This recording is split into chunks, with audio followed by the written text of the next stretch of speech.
তো বরমশাই চলে এসছে শ্বশুর বাড়ি থেকে, মানে আমার শ্বশুর বাড়ি থেকে, ওর বাড়ি থেকে। তো অনেক কিছু নিয়ে এসছে, বাড়ির সবজি টবজি, এখন তো অনেক সবজি লাগিয়েছে শ্বশুর মশাই শাশুড়ি মা। দেখো এখানে পালং শাক এনেছে, বাড়ির লাগানো পালং শাক, মানে একদম টাটকা টাটকা তুলে দিয়েছে।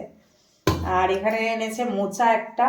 আর এই দেখো এখানে এগুলো হচ্ছে পুরো বাড়ির লাগানো মূলো, দারুণ লাগে কিন্তু টেস্ট।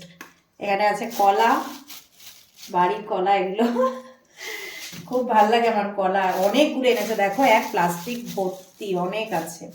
তো আরো অনেক কিছুই এনেছে, মানে কচু টচু এনেছে, ধনেপাতা এনেছে, এগুলো সব বাড়িরই। আর এখানে দেখো, এখানে আমার শাশুড়ি মা পিঠে দিয়ে পাঠিয়েছে, এটা হচ্ছে সেদ্ধ পিঠে, এটা সেদ্ধ পিঠে। এটা না কি বলে ওটাকে, কি বলবো ওটাকে, দুধের যেটাকে মানে ঘন করে যে পুরটা করে খোয়া টাইপের, ওটার পুর আছে, তারপরে তরকারির পুর আছে, টমেটো পোস্তর পুর আছে, মানে এইগুলোর পুর করে আর সেদ্ধ পিঠে পাঠিয়েছে। আমি তো যাইনি, যেতে পারিনি, কেননা সামনে এক্সাম, তাই আর গেলাম না একদিনের জন্য। তাই এই সব পাঠিয়ে দিয়েছে আমার জন্য, তাই তুমি ভাবলাম তোমাদের সাথে শেয়ার করি। আর এই টাটকা টাটকা পালং শাক দিয়ে হচ্ছে পালং পনির করবো একদিন। এখানে এমনি পালং শাকে তো প্রচুর স্বাদ দেওয়া থাকে, এগুলোর স্বাদ দেওয়া নেই, এগুলোর ভালো টেস্ট হবে পালং পনির করলে। একদিন পালং পনিরই করবো, চলো।